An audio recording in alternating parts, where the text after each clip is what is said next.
Hello everyone and welcome to my channel Study with Zana. And today we are going to start with a new chapter of chemistry. I think it's chapter number 3, that is carbon and its compounds. So this is lecture number 1 of carbon and its compounds. In about 2 or 3 lectures we will complete this chapter. So let's get started with carbon and its compounds. First of all, carbon क्या होता है? What is carbon? Carbon है क्या? हमारे atmosphere में present है? हाँ है. हम सारे लिविंग बींग्स जो है कार्बन के बने होते हैं, right? So it is one of the most important non metal. Carbon एक नॉन मेटल है. सो it is one of the most important non metal. ठीक है, एक सबसे इंपॉर्टेंट नॉन मेटल है हैविंग द सिंबल सी. इसका सिंबल क्या होता है? सी से हम कार्बन को डिनोट करते हैं. सो carbon is a versatile element. Versatile का क्या मतलब होता है?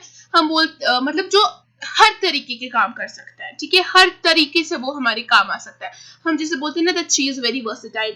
ही और she is good in maths also, science also, arts also, sports also, right?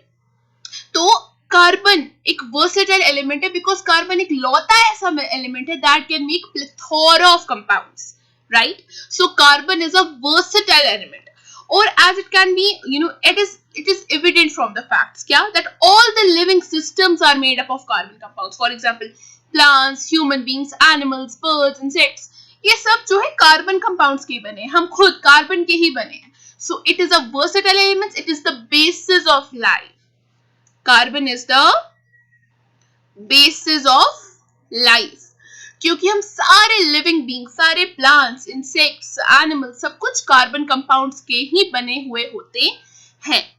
Alright, so all the biomolecules यानी कि carbohydrates, fats, proteins, vitamins, hormones, nucleic acids, etcetera etcetera, ये सब भी किसके बने हुए होते हैं? कार्बन कंपाउंड्स के ही बने हुए होते हैं. Right, a large number of things that we use in our daily life, for example fruits, vegetables, tea, coffee, etc., ये भी कार्बन एटम्स, कार्बन कंपाउंड्स के ही बने हुए होते हैं. अब जैसे हम बात करेंगे द फ्यूल्स, जैसे वुड है, कोल है, पेट्रोलियम है, केरोसिन है, etc., etc., ये सभी कार्बन कंपाउंड के ही, कार्बन एटम के ही बने हुए होते हैं. हमारे जो मटेरियल्स है that we use for cleaning, for such as soap, detergents, they are also made up of carbon compounds. So carbon हम जहां देखिए वहां ऑलमोस्ट आधी नहीं, आधी से भी ज्यादा, ऑलमोस्ट 90% चीजें हमारी अर्थ पे कार्बन की बनी हुई है, right? So carbon, we say that carbon is the basis of life. It is a non metal, it's a versatile element as it is present everywhere, almost everywhere around us, and we ourselves are made up of carbon compounds. अब जो carbon है हम सबको पता ही है कि carbon का atomic number क्या होता है? 6. कार्बन की वैलेंसी क्या है? 4. किसके आउटर मोस्ट शेल में 4 इलेक्ट्रॉन्स होते हैं. तो कैसा दिखेगा कार्बन का एटम?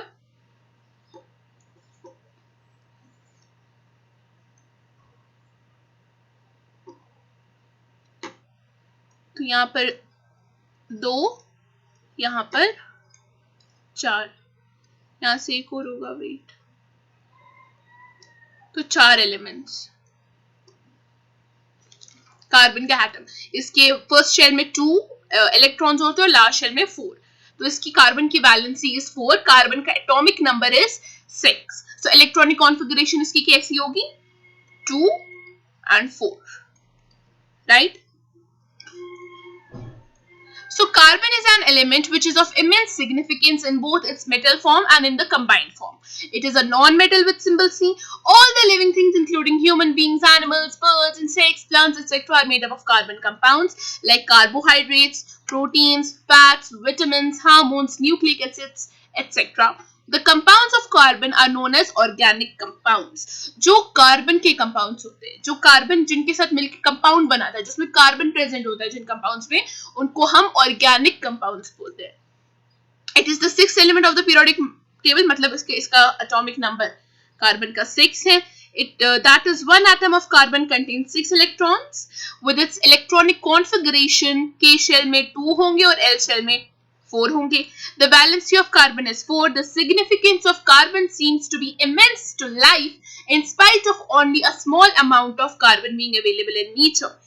जो हमारी जो जिंदगी में जो कार्बन की अहमियत है वो बहुत ज्यादा है, in spite of the fact कि हमारे एटमॉस्फेयर में बहुत कम कार्बन प्रेजेंट होता है, that is 0.03%, that is very small amount हमारे एटमॉस्फेयर में प्रेजेंट होता है, लेकिन फिर भी जो कार्बन की सिग्निफिकेंस है, जो कार्बन की इंपॉर्टेंस है हमारी लाइफ में, that is very much. The Earth's crust has only 0.02% carbon in the form of minerals. जो Earth का crust होता है उसमें 0.02% कार्बन होता है, और वो किस फॉर्म में प्रेजेंट होता है? मिनरल्स की, जैसे कि कोल, जैसे कि कार्बोनेट्स, जैसे कि पेट्रोलियम, केरोसिन, जो भी, ठीक है. And the atmosphere comprises of only 0.03% of carbon dioxide, क्योंकि एटमॉस्फेयर में कार्बन 0.03% होता है और वो किस फॉर्म में प्रेजेंट होता है? कार्बन डाइऑक्साइड की फॉर्म में होता है.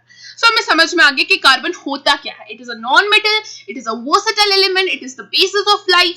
All human beings, all insects, plants, animals, सारे बायोमोलिक्यूल्स, हमारी रोजमर्रा की चीजें, सब में हमें कार्बन दिखता है, कार्बन कंटेंट प्रेजेंट होता है. Then properties of carbon. Carbon की क्या प्रॉपर्टीज होती हैं? सबसे पहले कार्बन इज टेट्रावैलेंट. कार्बन जो है टेट्रावैलेंट होता है. टेट्रावैलेंट मतलब कार्बन की वैलेंसी 4 होती है. देखो, a carbon atom has 4 electrons in its outer most shell. एक कार्बन एटम में 4 इलेक्ट्रॉन्स होते हैं उसके बाहर वाले शेल में, राइट. ये कार्बन एटम है, देखो इधर 2 और इधर 4 इलेक्ट्रॉन्स होते हैं इसके आउटर मोस्ट शेल में. तो कार्बन की वैलेंसी कितनी हो गई? 4. So a carbon atom has 4 electrons in its outermost shell. It is capable of bonding 4 outer carbon atoms or atoms of another monovalent electron. क्योंकि जो कार्बन का साइज है ना, due to its small size, the carbon atom can hold its shared pairs of electrons strongly. क्योंकि जो carbon का size है वो बहुत ही छोटा होता है, it's a very small size. तो जो इसके इलेक्ट्रॉन्स होते हैं ना, ये इसको स्ट्रांगली पकड़ कर होता है. ये एटम, इसके जो बैलेंस इलेक्ट्रॉन्स होते हैं इसके आउटर मोस्ट शेल में, ये जो कार्बन है इसको स्ट्रांगली पकड़ कर होता है. एंड टू फॉर्म कंपाउंड, जो कार्बन है किसी के साथ भी कंपाउंड बना सकता है, सल्फर के साथ भी, नाइट्रोजन के साथ भी, ऑक्सीजन के साथ भी, हाइड्रोजन के साथ भी, क्लोरीन के साथ भी, एक्सेट्रा एक्सेट्रा, और वो भी स्टेबल कंपाउंड बनाता है. क्यों बनाता है stable compound? Due to its small size. ठीक है, तो it forms 4 covalent electrons. It has 4 covalent electron, मतलब कि कोवैलेंसी ऑफ कार्बन 4 है. या इधर इन अदर वर्ड्स हम ये भी कह सकते हैं कि कार्बन क्या है? एक टेट्रावैलेंट है. सो carbon is tetravalent because it has 4 valence electrons. In order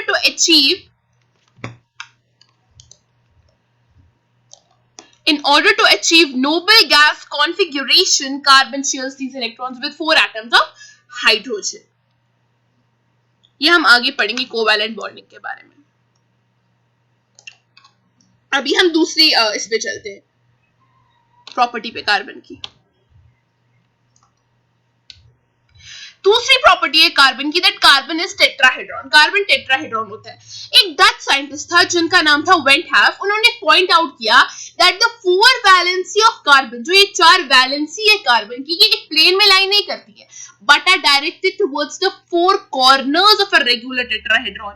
ये 4 कॉर्नर्स की तरफ, मतलब 4 पॉइंट्स पर एक टेट्राहेड्रॉन के 4 कॉर्नर्स पे लाई करती है. तो कार्बन एक टेट्राहेड्रॉन की शेप में प्रेजेंट होता है. This is your second property. Then catenation. Catenation क्या होता है? It is the one of the most important properties of carbon. It is the main reason as to why carbon forms a large number of organic compounds is that carbon can combine with other carbon atoms to form branched or ringed or shaped.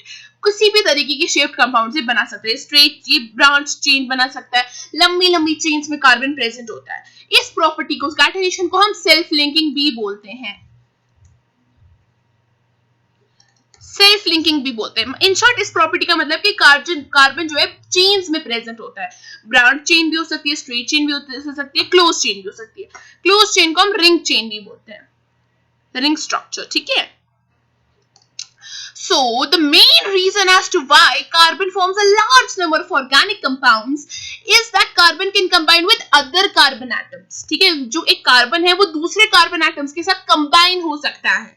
ठीक है, to form branched or straight or ring structures. This unique property of catenation This unique property of self-linking through covalent bonds is called as catenation. इसी unique property को कि लंबी लंबी chains में carbon present होता है, वो straight chain हो सकती है, वो branch chain हो सकती है, वो closed chain हो सकती है, इसी property को हम catenation बोल सकते हैं. So it is the property of self-linking of carbon atoms through covalent bonds to form long straight or branch chains and rings of different sizes is called as catenation. It is due to this property of catenation that carbon can combine with other carbon atoms to form straight or branched chains of varying lengths or different rings of different sizes. लंबी लंबी chains हो सकती है, छोटी छोटी chains हो सकती है. तो ये चेन्स में एग्जिस्ट करने की प्रॉपर्टी को, सेल्फ लिंकिंग को ही हम कैटेनेशन बोलते हैं. Then the last property of carbon is tendency to form multiple bonds. मैंने आपको पहले ही बोला कि कार्बन का साइज बहुत छोटा होता है, जिसकी वजह से ये स्टेबल कंपाउंड्स बनाता है. तो इसकी वजह से ये जो कार्बन है मल्टीपल बॉन्ड्स बना सकता है. इसकी ये टेंडेंसी है that it can form multiple bonds, क्योंकि इसका स्मॉल साइज होता है. जो कार्बन एटम है अपने जो इसको इलेक्ट्रॉन्स होते हैं वायलेंसली, जो उसके बैलेंस इलेक्ट्रॉन्स होते हैं उसको स्ट्रांगली होल्ड करके बैठा हुआ होता है. और ये किसी के साथ भी कंपाउंड बना सकता है. हाइड्रोजन के साथ न्यूट्रोजन बोल रही हूँ, nitrogen, oxygen, hydrogen, sulphur, chlorine, with all the compounds. It can form compounds with all the elements. और वो भी स्टेबल कंपाउंड. क्यों? क्योंकि इसका स्मॉल साइज होता है. तो इसकी टेंडेंसी होती है कि ये मल्टीपल बॉन्ड्स बना सकता है. तो हमने क्या क्या प्रॉपर्टी पढ़ी कार्बन की?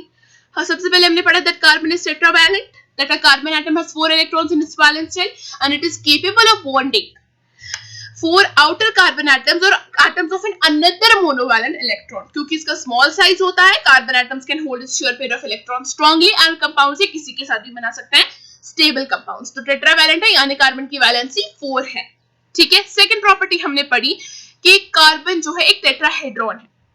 एक डच साइंटिस्ट था वेंटहाफ, he pointed out that the 4 valency of carbon do not lie in a plane but are directed towards the 4 corners of a regular tetrahedron. तीसरी प्रॉपर्टी हमने पढ़ी catenation. The main reason as to why carbon forms a large number of organic compounds is because carbon can combine with other carbon atoms to form branched, or ringed or straight shaped compounds. This unique property of self-linking through covalent bonds is called as catenation. Last property हमने पढ़ी tendency to form multiple bonds. क्योंकि कार्बन का small size होता है, carbon atom जो है अपने बैलेंस इलेक्ट्रॉन्स को स्ट्रांगली होल्ड करके बैठा हुआ होता है और एक किसी के साथ भी स्टेबल कंपाउंड्स बना सकता है, चाहे वो नाइट्रोजन हो, चाहे वो ऑक्सीजन हो, चाहे वो हाइड्रोजन हो, चाहे वो सल्फर हो, चाहे वो क्लोरीन हो, चाहे वो कोई भी एलिमेंट हो. Clear? So these were the properties of carbon. फिर अब हम पढ़ेंगे कि कोवैलेंट बॉन्ड क्या होता है. What is covalent bond? Covalent bond किसको बोला जाता है? It is the force of attraction. ये एक फोर्स होता है. Covalent bond is force of attraction. So it is the force of attraction arising due to mutual shearing of electrons between the atoms. जो mutually shear होते हैं electrons elements के बीच में, दो एलिमेंट्स के बीच में, दो एलिमेंट्स के बीच में, उनको हम बोलते हैं कोवैलेंट बॉन्ड. जब एलिमेंट्स जब कोई एलिमेंट ना तो इलेक्ट्रॉन्स लूज कर सकता है ना तो गेन कर सकता है, तो वो शेयर करता है. उस शेयरिंग को हम कोवैलेंट बॉन्ड बोलते हैं. So it is the force of attraction arising due to mutual sharing of electrons. वो शेयर करता है इलेक्ट्रॉन्स, क्योंकि ना तो वो लूज कर सकता है ना तो वो गेन कर सकता है, तो उसको हम कोवैलेंट बॉन्डिंग बोलते हैं. द कंबाइनिंग एटम्स में शेयर, जो कंबाइन हो रहे एटम्स वो 1, 2, 3 पेयर्स ऑफ इलेक्ट्रॉन्स शेयर कर सकते हैं. And the compounds form due to covalent bonding. जो कंपाउंड्स कोवैलेंट बॉन्डिंग की वजह से फॉर्म होते हैं उनको हम कोवैलेंट कंपाउंड्स बोलते हैं. फॉर एग्जांपल में हम ले सकते हैं formation of methane molecule. Formation of methane. Methane कैसे बनता है? मीथेन है, हम आगे पढ़ेंगे इनके प्रीफिक्सेस के बारे में. मेथ का मतलब होता है एक कार्बन, तो एक कार्बन होगा.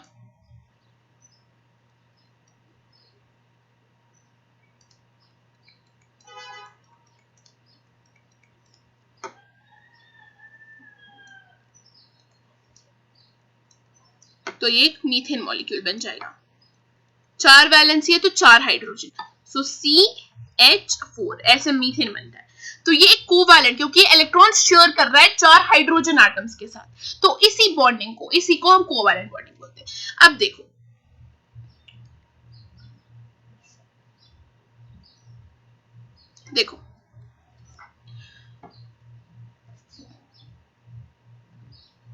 द एटॉमिक, हम 2 एटम हाइड्रोजन और कार्बन है हमारे पास। देखो, the atomic number of hydrogen is 1 and that of carbon is 6. The electronic configuration of hydrogen is 1 only, क्योंकि इसके पास एक ही एटम है, वो एक ही शेल में होगा, तो इसके इलेक्ट्रॉनिक कॉन्फ़िगरेशन सिर्फ k शेल में होगी, वो 1 होगा। And the electronic configuration of carbon is 2 and 4, k shell में 2 और l शेल में 4, राइट? तो हाइड्रोजन का एटम कैसे दिखेगा? बस इसका एक कहीं पर भी रख दो, एक होगा इसका इलेक्ट्रॉन। और कार्बन का कैसा दिखेगा? अंदर वाले शेल में 2, के शेल में, और एल वाले शेल में 4, राइट?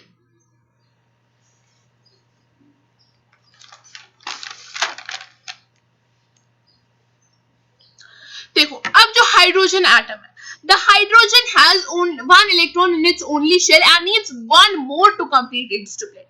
हाइड्रोजन के पास सिर्फ एक इलेक्ट्रॉन है और उसको एक और चाहिए ताकि वो अपना डुप्लेट कंप्लीट कर सके। Whereas carbon has 4 electrons in its outermost shell and needs 4 more to complete its octet. और इसको 4 और चाहिए ताकि अपना ऑक्टेट कंप्लीट कर सके। हाइड्रोजन को एक चाहिए और कार्बन को 4 और चाहिए ताकि अपना ऑक्टेट कंप्लीट कर सके। To complete its octet, carbon atom shares its valence electrons with 4 hydrogen atoms. जो कार्बन एटम है अपने जो 4 वैलेंस इलेक्ट्रॉन्स है 4 हाइड्रोजन एटम्स के साथ शेयर करता है, जैसे कि अभी हमने मीथेन की एग्जांपल देखी, राइट? ये हाइड्रोजन 4 है, 4 हाइड्रोजन एटम्स के साथ अपने 4 वैलेंस इलेक्ट्रॉन्स शेयर कर रहा है, राइट? इसी को कोवैलेंट बॉन्डिंग बोलते हैं। So to complete its octet, carbon atoms share its valence electrons with 4 hydrogen atoms to form its octet, and in turn the 4 hydrogen atoms complete their duplet in this sharing. और hydrogen atoms का duplet complete हो गया, हर एक का duplet complete हो गया इस sharing में, तो कार्बन को भी स्टेबिलिटी मिल गई और हाइड्रोजन को भी स्टेबिलिटी मिल गई। तो अब हम देखो, I'll repeat once again. Hydrogen has the atomic number 1 and carbon has the atomic number 6. The electronic configuration of hydrogen is 1 and the electronic configuration of carbon is 2 and 4. So the hydrogen has only 1 electron in its only shell, whereas carbon has 4 electrons in its outermost shell. So the hydrogen needs 1 more electron to complete its duplet, and carbon needs 4 more electrons to complete its octet.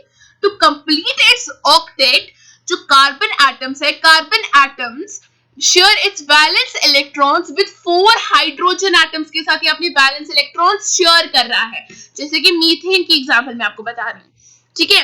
जो अपने 4 balance electrons है, carbon atom है जो 4 hydrogen atoms के साथ share कर रहा है, जो form it's octet, and in turn 4 hydrogen atoms जो है they complete the duplet in this sharing. एक तो कार्बन का ऑक्टेट इस तरीके से खत्म हो गया और हाइड्रोजन के ड्यूप्लेट्स जो है कंप्लीट हो गए, तो दोनों को स्टेबिलिटी आ गई। तो अब हमारे में क्वेश्चन अराइज होता है कि कार्बन जो है इलेक्ट्रॉन्स शेयर ही क्यों करता है, वो कोई 4 इलेक्ट्रॉन्स गेन या 4 इलेक्ट्रॉन्स लूज क्यों नहीं करता है? Bonding in carbon, the covalent bond. देखो, atomic number of carbon is 6, the atomic number of carbon is 6 and उसकी इलेक्ट्रॉनिक कॉन्फ़िगरेशन क्या होगी 2 and 4, के शेल में 2 और एल शेल में 4, ठीक है?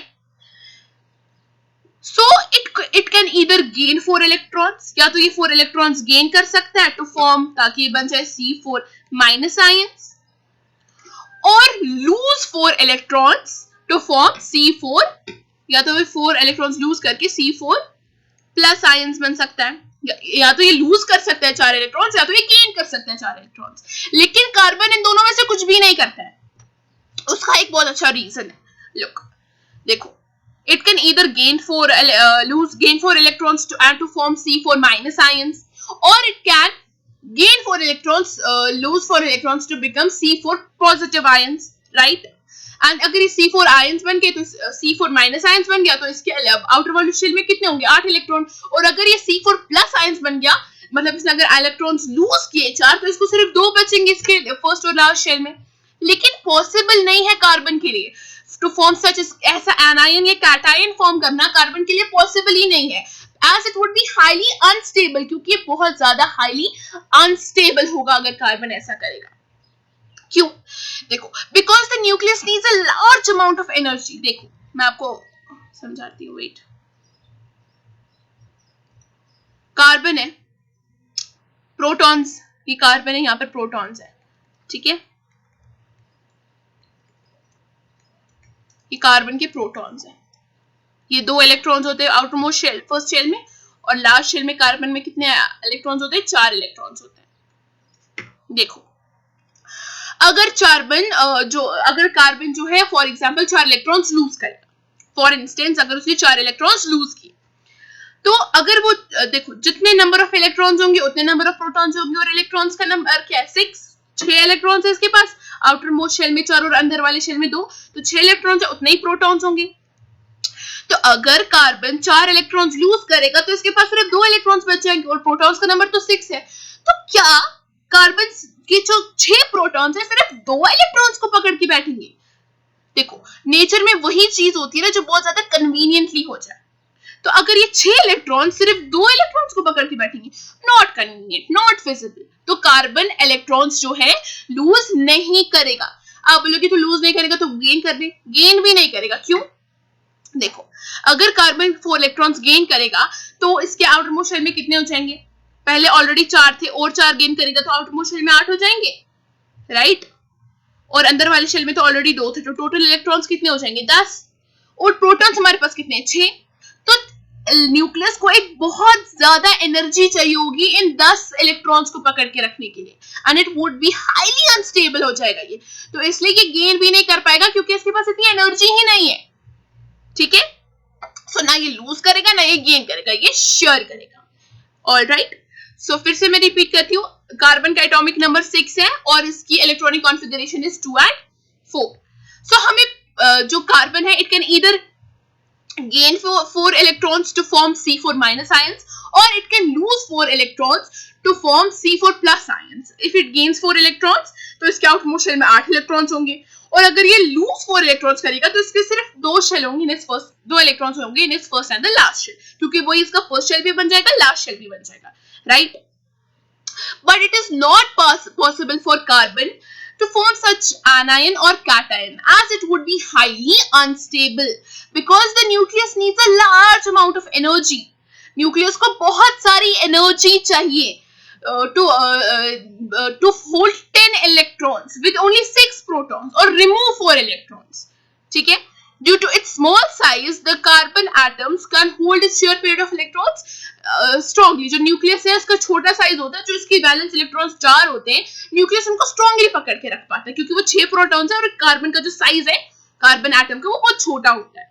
तो hence the only way by which carbon can complete its octet is to share its valence electrons with atoms of other elements, so that the carbon and the other combining atom, जिससे कि carbon और जो atom जो element combine कर रहा है उन दोनों में क्या आ सके, they could obtain stability.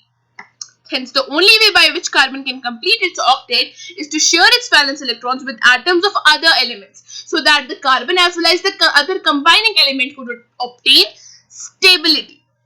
So, इस type of sharing की between different atoms of elements, इस type of sharing को ही हम covalent bond बोलते हैं, क्योंकि ना कार्बन 4 इलेक्ट्रॉन्स लूज कर सकता है, ना कार्बन 4 इलेक्ट्रॉन्स गेन कर सकता है, तो ये शेयर करता है दूसरे एटम्स, दूसरे एलिमेंट्स के एटम्स के साथ अपने इलेक्ट्रॉन्स, अपने बैलेंस इलेक्ट्रॉन्स। तो उससे कार्बन और जो इलेक्ट्रॉन जो एलिमेंट शेयर हो रहा है उन दोनों में क्या आती है, स्टेबिलिटी आती है, और कार्बन का जो ऑक्टेट है वो कंप्लीट हो जाता है। Alright, So the atomic number of carbon is 6 and its electronic configuration is 2 and 4. From the electronic configuration of carbon, it is clear that it has valency is 4. Valency is the combining capacity of an element with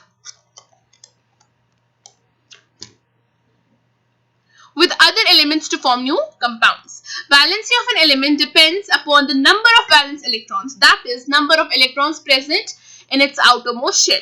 From the valency of carbon, it is clear that it could either gain 4 electrons to form C4 minus ions with 8 electrons in its outermost shell, or lose 4 electrons from its outermost shell to form C4 positive ions with only 2 electrons in its first and the last shell. But it is not possible for carbon to form such anion or cation, as it would be highly unstable, because the nucleus needs a very large amount of energy to hold 10 electrons with only 6 protons, or to remove 4 electrons due to its small size. The valence electrons of carbon are strongly held by the nucleus, क्योंकि इसमें 4 ही valence electrons होते हैं बाहर वाले shell में और proton 6 हैं, तो कार्बन का साइज छोटा होता है, तो न्यूक्लियस जो वो चार वैलेंस इलेक्ट्रॉन्स उनको स्ट्रांगली पकड़ के होता है. अगर वो लूज या गेन करेगा तो वो अनस्टेबल बन जाएगा, right? Hence, the only way by which carbon can complete its octet is to share its valence electrons with atoms of other elements, so that the carbon as well as जो atom combine हो रहे हैं उनमें stability आ जाए. तो इस type of sharing की between atoms of different elements उसको हम बोलते हैं covalent bond. Clear? तो ना एटम तो ना कार्बन 4 इलेक्ट्रॉन्स लूज करता है, ना कार्बन 4 इलेक्ट्रॉन्स गेन करता है.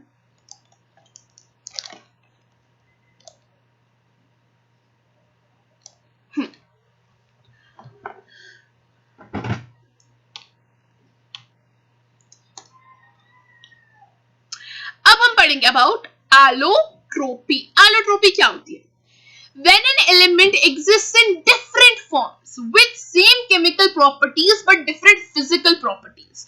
जब एक एलिमेंट अलग अलग, एक ही एलिमेंट के अलग अलग फॉर्म्स होते हैं लेकिन उनकी सेम केमिकल प्रॉपर्टीज होती है लेकिन उनकी फिजिकल प्रॉपर्टीज डिफरेंट होती है, तो उनको बोला जाता है are known as the allotropes of that element, and the phenomena is known as allotropy, और इस फिनोमेना को हम बोलते हैं एलोट्रोपी.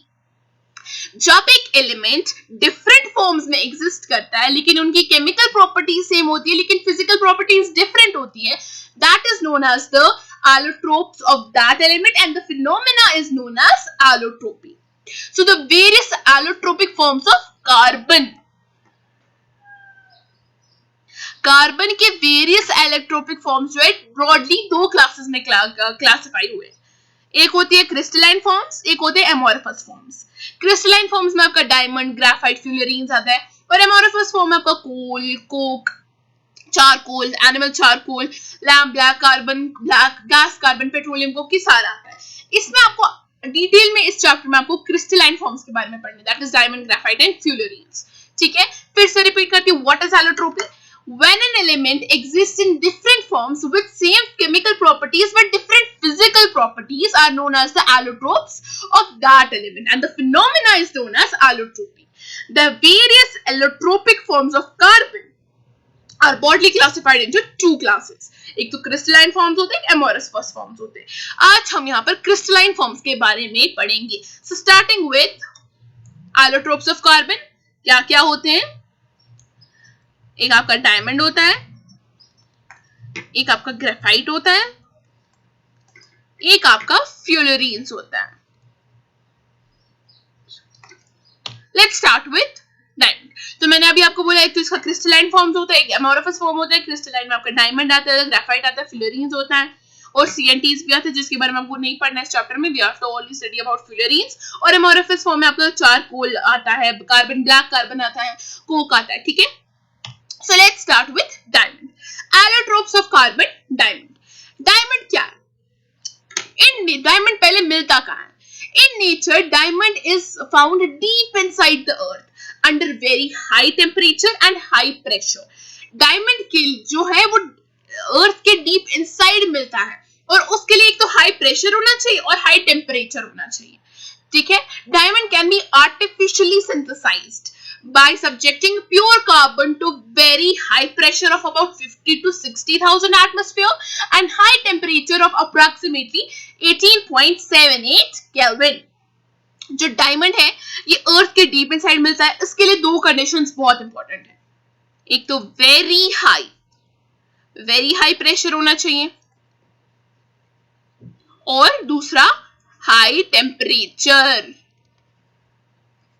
तो हम डायमंड को आर्टिफिशियली सिंथेसाइज कर सकते हैं कैसे? जब हम प्योर कार्बन को वेरी हाई प्रेशर देंगे ऑफ अबाउट 50 to 60,000 एटमॉस्फेयर, और अगर हम उसको हाई टेम्परेचर में रखेंगे ऑफ अबाउट 18.78 केल्विन, तो हम डायमंड को आर्टिफिशियली सिंथेसाइज कर सकते हैं।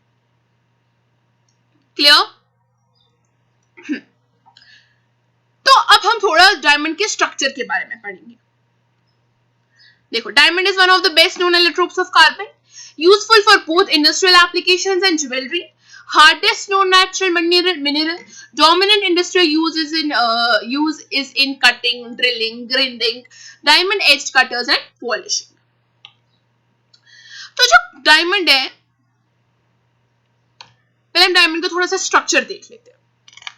देखो, in diamond each carbon atom is attached to 4 other carbon atoms. एक कार्बन एटम फॉर एग्जांपल है तो ये 4 और कार्बन एटम्स के साथ अटैच्ड होता है। अगर ये एक कार्बन एटम है तो ये 4 और कार्बन एटम्स के साथ किसी न किसी तरीके से अटैच्ड होता है। डायमंड का ये स्ट्रक्चर है। So in diamond, each carbon atom is attached to 4 other carbon atoms by covalent bonds. किसके थ्रू अटैच्ड होता है? by single covalent bonds होते हैं इनमें। ये single covalent bonds के थ्रू ये अटैच्ड होता है, which are 1.54, वो इतने होते हैं। Clear? So the 4 surrounding carbon atoms, ये जो 4 surrounding carbon atoms है ना, they lie at the 4 vertices of a regular tetrahedron. ये टेट्राहेड्रॉन की शेप में होते हैं और ये 4 कोनों पे होते हैं एक रेगुलर टेट्राहेड्रॉन की। And the angle between the two adjacent carbon atoms is 109.5 degrees. दो adjacent carbon atoms के बीच में 109.5 degrees का एंगल होता है, and it is also known as the tetrahedral angle. इस एंगल को टेट्राहेड्रल एंगल भी बोला जाता है। ठीक है? So this tetrahedral arrangement of carbon atoms gives diamond a rigid 3D shape. ये जो tetrahedral arrangement होती है कार्बन एटम्स की, इससे जो डायमंड एक रिजिड बनता है, एक हार्ड मजबूत 3D शेप। डायमंड एक प्लेन सरफेस पे नहीं होता, इसकी 3D शेप होती है। और इन प्रॉपर्टीज क्या होती है डायमंड की? देखो, डायमंड जो है, just a second,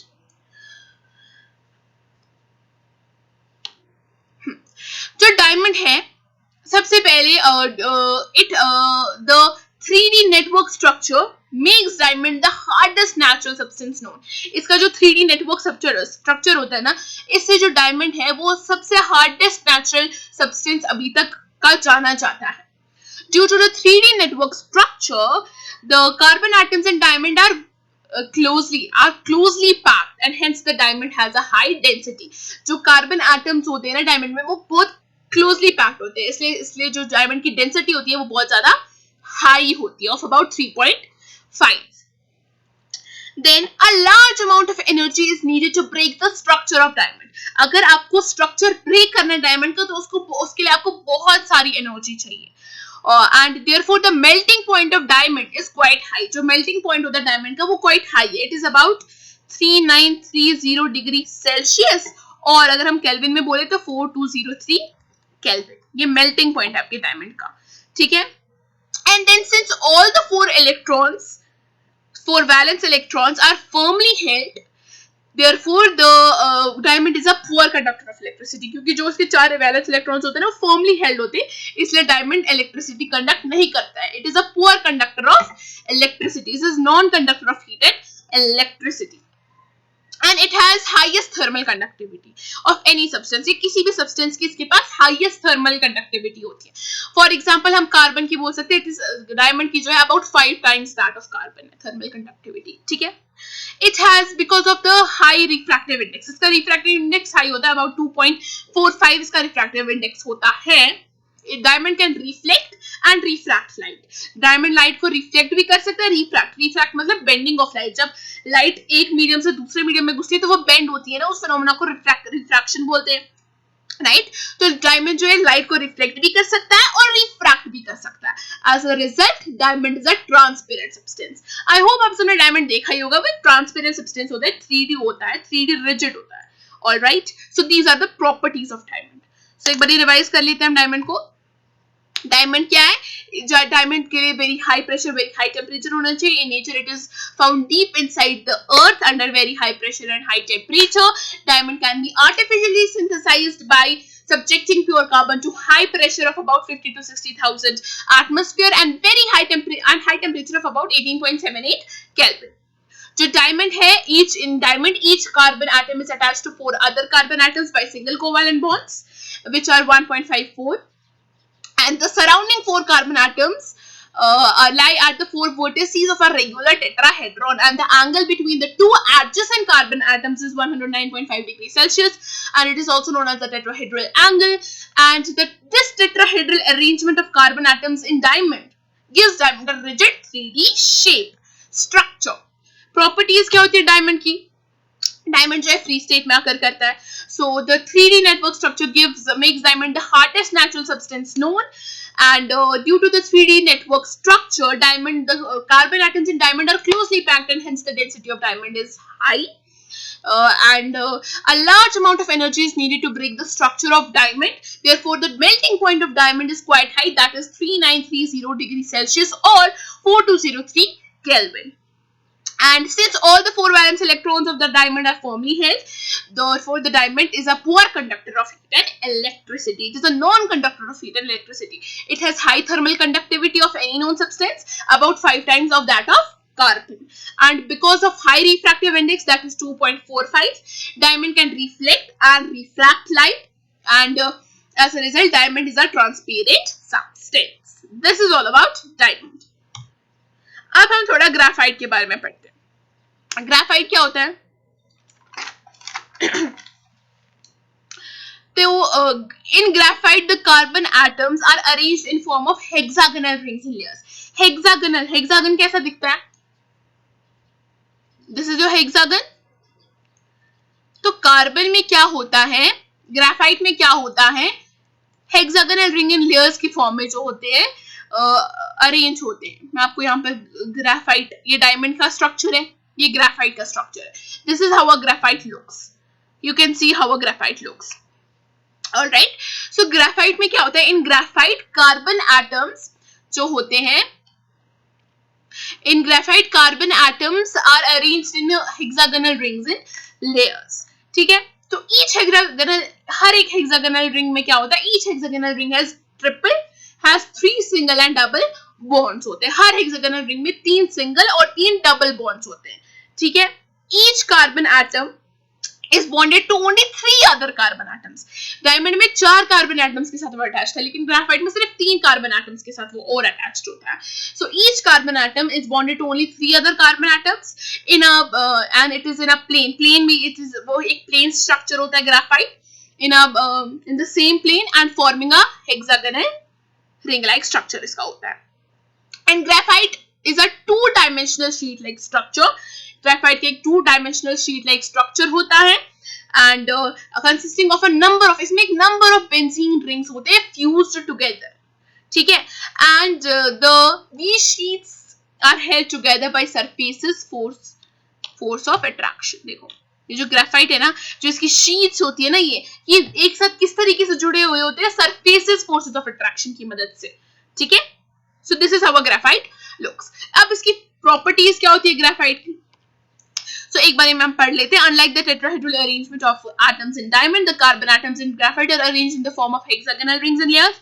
Each carbon is bonded to only 3 other carbon atoms. Diamond में 4 के साथ है, graphite में 3 के साथ होता है. In that layer, different layers of graphite are held together by rather weak forces, and they can slide over one another. This is one reason why graphite scales off easily and can mark impressions on substances. इसके हम थोड़े से uses आगे पढ़ेंगे. देखो properties क्या होती है ग्राफाइट की. सबसे पहले इसकी लो डेंसिटी होती है. Due to the wide spacing between the layers, जो लेयर्स है ना, 3 लेयर्स है ना, इनके बीच में बहुत ज्यादा वाइड स्पेसिंग होती है. स्पेस दिख रही है आपको? So due to the wide spacing between the layers, जो ग्राफाइट होता है, the carbon atoms in graphite are less closely packed and hence the density is lower than that of carbon. इसलिए जो इसकी डेंसिटी है वो कम होती है. लेस होती है, क्योंकि इसके जो कार्बन एटम्स है वो थोड़े दूर दूर होते हैं एक दूसरे से, क्योंकि इसमें बहुत ज्यादा स्पेसिंग होती है लेयर्स के बीच में। सबसे पहले इसकी प्रॉपर्टी होगी लो डेंसिटी, दूसरी है softness. So the layers of carbon atoms are, the layers of carbon atoms are, joined by weak forces of attraction. जो इनकी जो layers होती है ना carbon atoms की, इनमें weak forces of attraction होते हैं. So the layers can side over one another. एक दूसरे के ऊपर ये चढ़ सकती हैं, making the graphite soft. इसकी वजह से जो graphite होता है वो काफी soft होता है. तो दूसरी property softness. And the last property is electrical and thermal conductivity. तो इन ग्राफाइट का one carbon atom is joined to only 3 other carbon atoms by covalent bonds. ठीक है. So thus only 3 valence electrons are used for the bond formation. सिर्फ 3 electrons, valence electrons की जरूरत होती है bond formation के लिए. एंड द फोर्थ, जो चौथा वैलेंस इलेक्ट्रॉन होता है, it is free to move. तो वो कहीं भी मूव कर सकता है. It is free to move. As a result, graphite is a good conductor of heat and electricity. मतलब जो graphite है वो heat और electricity का good conductor होता है. वो conduct कर सकता है heat and electricity, लेकिन diamond नहीं कर सकता. ठीक है? So it occurs naturally and is manufactured artificially. It is often greased to touch. Its relative density is 2.3. It is black in color and opaque. Opaque है मतलब transparent नहीं, इसके आर पार नहीं देख सकते. Graphite is a good conductor of heat and electricity. It bumps in air at itna to give CO2. It occurs as hexagonal crystals. It is insoluble in all ordinary solvent. Once again we will graphite को हम revise करेंगे. तो graphite क्या होता है? In graphite the carbon atoms are arranged in shape of hexagonal rings and layers.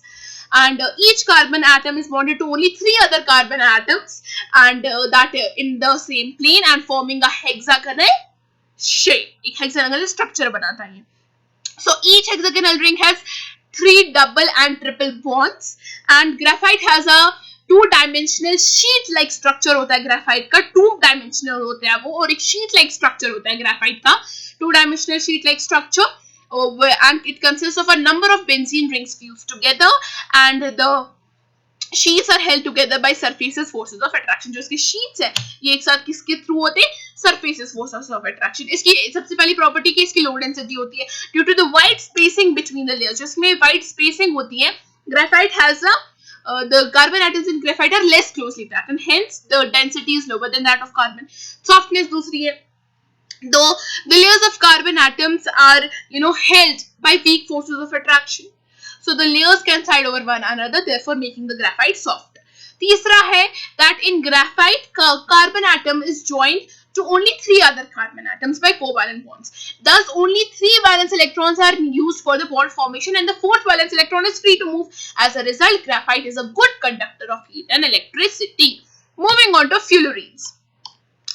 फ्यूलरीन आपका third allotrope होता है कार्बन का.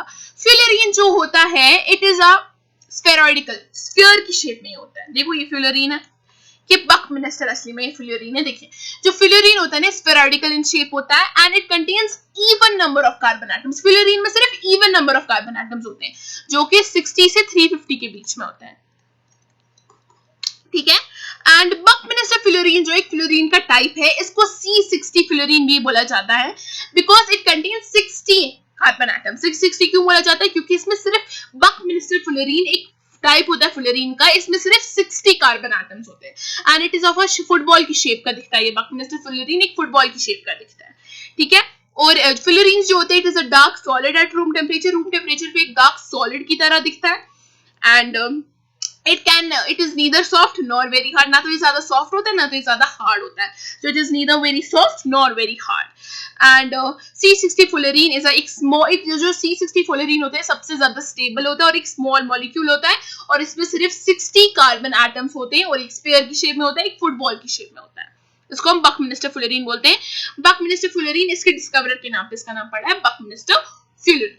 That is all about the allotropes of carbon. Moving on further. उसके बाद हमें पढ़ना है about organic compounds. Organic compounds क्या होते हैं? Compounds of carbon containing usually hydrogen. मेरी बात ध्यान से सुनो.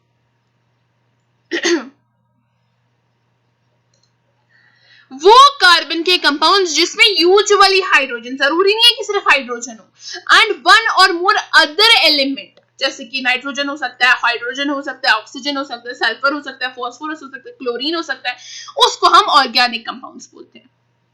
So compounds of carbon containing usually hydrogen and one or more other elements, for example sulfur, nitrogen, chlorine, phosphorus, etc., are called as organic compounds. लेकिन organic compounds के under आते हैं आपके हाइड्रोकार्बन्स.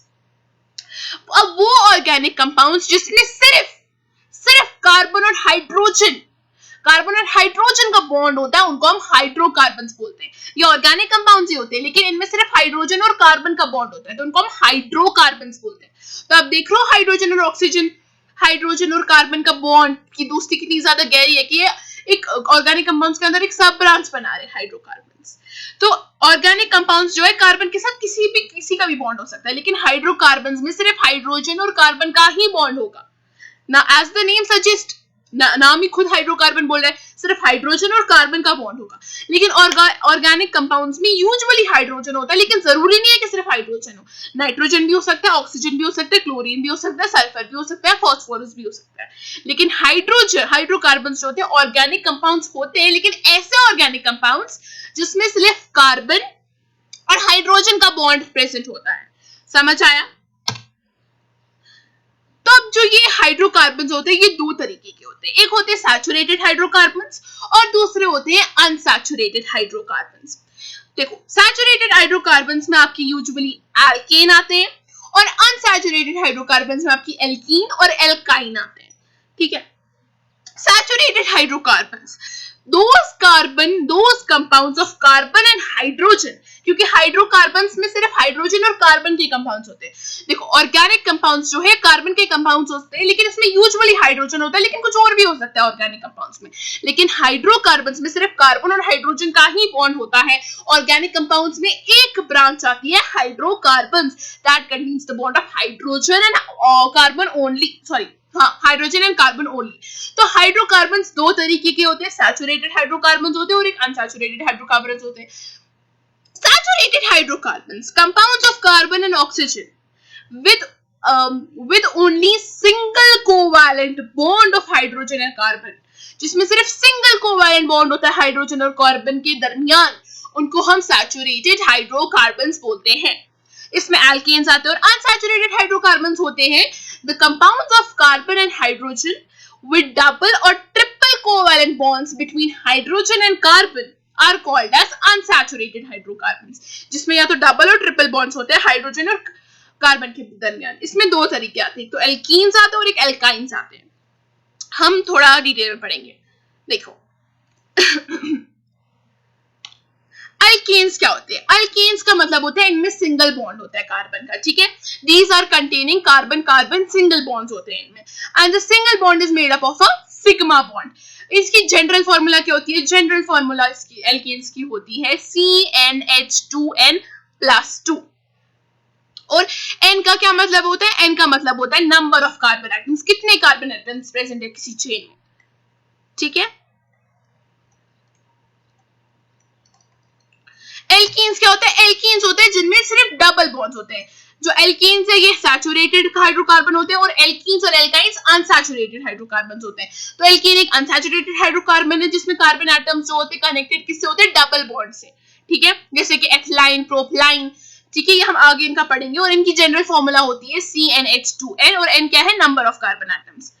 एल्काइंस होते हैं, ये भी अनसैचुरेटेड हाइड्रोकार्बन होते हैं, लेकिन इनमें ट्रिपल बॉन्ड होता है. ठीक है. और इनकी जनरल फॉर्मूला होती है CnH2n-2. You need to remember this formula. रट्टा लगाने की कोई जरूरत नहीं है, हम अभी करेंगे. देखो ये इनके प्रीफिक्सेस है. देखो एक हाइड्रोकार्बन में कार्बन कितने होंगे उस पर डिपेंड करता है कि आप कौन सा नाम यूज करोगे. अगर कार्बन 1 है तो आप मेथ यूज करोगे, अगर कार्बन 2 है तो आप एथ यूज करोगे, अगर कार्बन 3 है तो प्रोप यूज करोगे, कार्बन 4 है तो ब्यूट, कार्बन 5 है तो पेंट, 6 है तो हेक्स, 7 है तो हेप्ट एंड सो ऑन. ठीक है. आप 5-6 याद कर लो, इतना काफी है. ये रूट वर्ड्स होते हैं. ठीक है. डिपेंड करता है कि किसी हाइड्रोकार्बन में कितने कार्बन होंगे, उसके अकॉर्डिंगली आप रूट वर्ड को इस्तेमाल करोगे। एक है तो मेथ, दो है तो एथ, तीन है तो प्रोप, चार है तो ब्यूट, पांच है तो पेंट, छह है तो हेक्स। ठीक है, देखो एल्केन्स के बारे में हमने पढ़ा, अब हम खुद बनाकर देखते हैं। देखो चले हम मेथेन तो हम सबको एन है, एन का मतलब होता है सिंगल बॉन्ड, इन का मतलब होता है डबल बॉन्ड, और वाई एन ई का मतलब होता है ट्रिपल बॉन्ड। मेथेन अगर हमें बनाना होगा, मेथेन कैसे बनेगा, सी है, मेथ है तो एक ही कार्बन होगा, तो H H H और H, एक ही कार्बन है और सिंगल बॉन्ड, तो मेथेन बन गया CH4। अगर आपको एथेन बनाना होगा, एथ है मतलब दो कार्बन, तो इसका कितना होगा, एक इसको ऑलरेडी है तो एक, दो, तीन, चार, आपको देखनी है कार्बन की वैलेंसी 4 है तो 4 आने चाहिए, यहां से एक, दो, तो बन गया आपका एथेन, C2 1 2 3 4 5 6 H6। सिमिलरली हम बनाएंगे प्रोपेन, प्रोपेन है तो कितने कार्बन एटम्स होंगे, तीन, एक, दो, तीन, H H H, यहाँ पे ऑलरेडी दो है तो सिर्फ दो लगेंगे क्योंकि चार आने चाहिए, यहाँ पर सिंगल है तो H H H, तो 1 2 3 C3 1 2 3 4 5 6 7 8 H8, तो ये आपका प्रोपेन बन गया। मेथ, एथ, प्रोप, ब्यूट, पेंट, ये आप किस पे यूज करोगे, कितने कार्बन एटम्स है, और एन, इन, वीन मतलब कितने आपको बॉन्ड क्या लगेगा, एन है तो सिंगल बॉन्ड, इन है तो डबल बॉन्ड, और आइन है तो ट्रिपल बॉन्ड। ठीक है, आप फर्दर बना सकते हो, प्रैक्टिस कर सकते हो। प्रोप के बाद ब्यूटेन बना लो, ब्यूटेन बनाकर दिखाते हैं हम, वेट, ब्यूटेन है तो ब्यूटेन, देखो नाम पे पहले फोकस करते हैं, ब्यूटेन है तो ब्यूट मींस चार कार्बन एटम्स, एक, दो, तीन, चार, एन मतलब सिंगल बॉन्ड, तो सिंगल बॉन्ड हमने हर जगह लगा लिया, तो इसमें कितने बचेंगे, एक, दो, तीन, इसमें ऑलरेडी दो है तो ऊपर एक नीचे एक, दो, इसमें भी ऑलरेडी दो है, दो, इसमें यहां पर एक, एक और एक, तो C4 आ गए, 1 2 3 4 5 6 7 8 9, 1 2 3 नहीं 1 2 3 4 5 6 7 8 9 10 H10।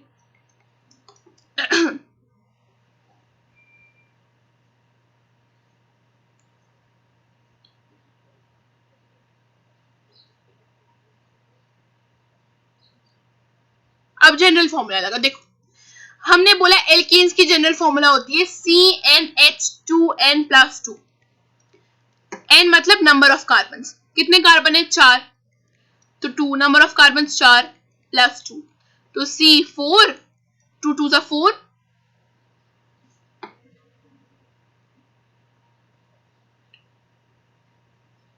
हाँ 2 2 सा 4 and 4 plus 2 is 6।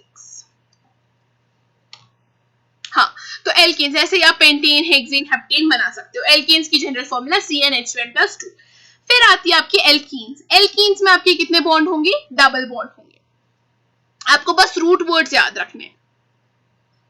Wait, alkenes, alkenes में मैं एल्कीन्स जो है मिथ, क्योंकि अगर डबल बॉन्ड है तो एटलीस्ट दो कार्बन तो होने चाहिए ना डबल बॉन्ड के लिए, तो ये जो एल्कीन्स और एल्काइंस है ना, ये एथ से शुरू होते हैं, इनमें मेथ नहीं होता है, मेथ सिर्फ एल्केन्स में होता है। ठीक है, अब एथीन है, एथीन है तो डबल बॉन्ड, कितने यहाँ पर दो बच गए, तो एक यहाँ, एक यहाँ, यहाँ से भी ऑलरेडी दो है तो एक यहाँ और एक यहाँ, ये आपका बन गया एथीन। ऑलराइट, सिमिलरली हम बना सकते हैं प्रोपीन बनाते हैं, सी डबल बॉन्ड है, एल्कीन से इसका मतलब नहीं है कि पूरी चेन में डबल डबल डबल बॉन्ड होंगे, सिर्फ एक जगह पर डबल या ट्रिपल बॉन्ड होना चाहिए, पूरी चेन में डबल बॉन्ड नहीं होंगे, सिर्फ एक जगह पर डबल या ट्रिपल बॉन्ड होना चाहिए। ये प्रोपीन है, और एल्कीन है तो डबल बॉन्ड एक जगह यहाँ लगाना, यहाँ लगा दो, जहां मर्जी वहां लगा दो, ठीक है, लेकिन सिर्फ एक जगह। और इसमें एक, दो, तीन, ये बन गया आपका प्रोपीन। ऑलराइट, तो जो एथ होगा, प्रोप होगा, ब्यूट होगा, मेथ होगा, हेक्स होगा, हेप्ट होगा, इसका मतलब होता है कि कितने कार्बन एटम्स होंगे। और एन, इन और आइन का मतलब होता है क्या बॉन्ड होगा, सिंगल बॉन्ड होगा, डबल बॉन्ड होगा या ट्रिपल बॉन्ड होगा। ठीक है, तो इनकी जनरल फॉर्मूला होती है CnH2n-2 एल्कीन, सॉरी CnH2n होती है एल्कीन्स की, और अब एल्काइंस की होती है CnH2n-2। तो इनका भी हम थोड़े से प्रैक्टिस कर लेते हैं, जो मैं नहीं करा रही हूँ, you can practice it at your home. Alkynes में हम एथाइन देख लेते हैं सबसे पहले। ट्रिपल बॉन्ड होगा क्योंकि आइन है, ठीक है, तो 3, हाँ ऑलरेडी 4, तो बस हो गया एथाइन। ठीक है, then we can also make propyne. पूरी चेन में ट्रिपल बॉन्ड्स नहीं होंगे, सिर्फ एक जगह पर डबल या ट्रिपल बॉन्ड होगा। ठीक है, जहां मर्जी आपको पहले लगाना है पहले लगा लो, बीच में लगाना है बीच में लगा लो, लास्ट में लगाना है लास्ट में लगा लो, लेकिन सिर्फ एक जगह। प्रोपाइन है तो मैंने यहाँ ट्रिपल बॉन्ड लगा लिया, तो यहाँ पर एक है, तो 2, 3 और 4, ये आपका प्रोपाइन बन गया। सिमिलरली मैं ब्यूटाइन बनाकर दिखाती हूँ। 1, 2, 3, 4 ट्रिपल बॉन्ड लगाना क्योंकि ब्यूटाइन है। यहाँ पर H ये ऑलरेडी कंप्लीटेड है क्योंकि 3, 4 और यहाँ पर 2 है, तो एक यहाँ, एक यहाँ, एक यहाँ, एक यहाँ और एक यहाँ, ये आपका बन गया ब्यूटाइन। ठीक है, तो आई होप ये आपको क्लियर हो गए होंगे एल्कीन्स और एल्काइंस। तो एक बार रिवाइज कर लेते हैं।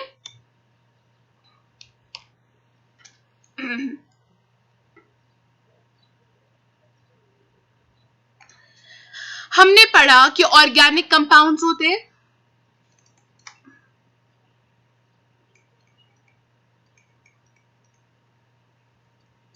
ऑर्गेनिक कंपाउंड्स ऐसे कंपाउंड्स ऑफ कार्बन होते हैं यूजुअली विद हाइड्रोजन और 1 एंड मोर अदर एलिमेंट्स भी इसमें हो सकते हैं। जरूरी यूजुअली हाइड्रोजन होते हैं, लेकिन जरूरी नहीं है कि सिर्फ हाइड्रोजन हो, कुछ और भी हो सकता है, नाइट्रोजन भी हो सकता है, ऑक्सीजन भी, सल्फर भी, फास्फोरस भी, ऑक्सीजन भी, कुछ भी हो सकता है। ठीक है, they are called as organic compounds. और ऑर्गेनिक कंपाउंड्स के अंदर एक ब्रांच आती है हाइड्रोकार्बन्स। तो ऑर्गेनिक कंपाउंड्स होते हैं जिनमें सिर्फ हाइड्रोजन और कार्बन का बॉन्ड होता है, they are known as hydrocarbons.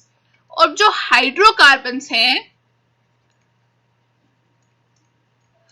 ये 2 तरीके के होते हैं, सैचुरेटेड हाइड्रोकार्बन्स और अनसैचुरेटेड हाइड्रोकार्बन्स।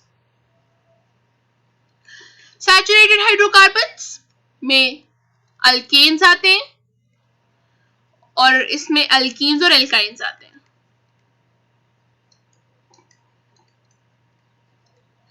अल्कीन्स की जनरल फॉर्मूला होती है CnH2n+2। एल्कीन्स की जनरल फॉर्मूला होती है CnH2n और एल्काइंस की जनरल फॉर्मूला होती है CnH2n-2।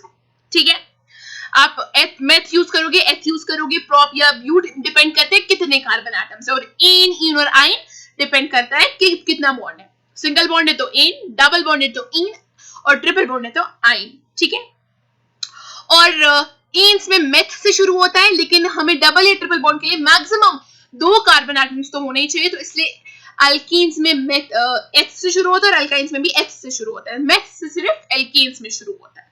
ठीक है, ये एक टोटल एक समरी है आपकी, एक समरी है टोटल आपके एल्कीन्स और एल्काइंस की।